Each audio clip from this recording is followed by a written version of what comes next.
AP రాజకీయాలు జగనన్న రాకముందు జగనన్న వచ్చాక అని ఓ పుస్తకం రాసి ఇచ్చాము. ఎందుకంటే మరి ఆ రాష్ట్ర రాజకీయాల్ని అన్న అంతలా మర్చాడు. అప్పట్లో అధికారంలో ఎవరున్నా ప్రతిపక్షంలో ఎవరున్నా అంతా రాజకీయంగానే విమర్శలు చేసుకునేవాళ్ళు. ఎంతవరకైనా సరే వాళ్ళ చతుర్థం రాజకీయాల్లోనే ఉండేది. కానీ జగనన్న ఎప్పుడైతే వైసీపీ దుకాణం ఎట్టాడో అప్పటి నుంచి మొదలైపోయినది రాగడ.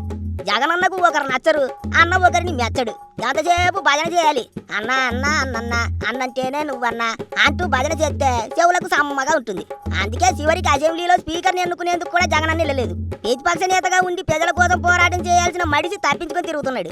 అప్పట్లో చంద్రబాబు గారు ప్రతిపక్షంలో ఉన్నప్పుడు 23 అసెంబ్లీ సీట్లే గెలిచిన అసెంబ్లీకి వెళ్ళారు. ప్రతిపక్ష నేతగా ఉందాగా నడుచుకున్నారు. కానీ జగనన్న మాత్రం ఆ పని చేయలేకపోయాడు. ఎందుకంటే అన్న అట్లాంటి రకం కాదు.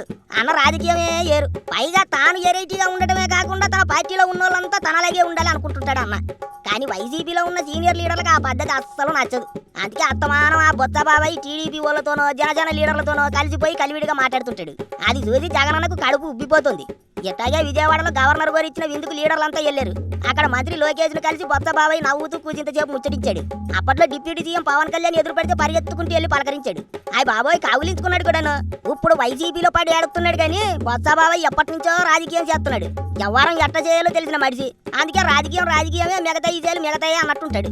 కానీ జగనన్నకు మాత్రం ఇట్లాంటి అస్సలు నచ్చవు. బొత్స బాబాయ్ చేసిన పనికి జగనన్న పిచ్చి ఇంకా పెరిగిపోనది. ఇప్పుడు అసలు ఏడనుకుంటున్నాడా పెద్ద మనిషి, మాట అంటే లెక్క పెట్టలేదు అని గోడలు రక్కెత్తున్నాడట. అటు మండలిలో కూడా అధికార పక్షాన్ని ఎరగటంలో ఎట్టడం లేదు. అంతా మెతగ్గా ఉంటున్నాడని ఇప్పటికే బొత్స బాబాయ్ మీద డౌట్ ఎట్టుకున్నాడట జగనన్న. అయినా జగనన్న లాంటి పొలిటీషియన్ ఈ దేశంలోనే కాదు ప్రపంచంలోనే ఎక్కడ ఉండడు. ఆయన తృప్తి పడేలా ఉండాలంటే అయితే బూతులు మాట్లాడాలి, లేదంటే బొక్కలకి వెళ్ళాలి. అంతేగా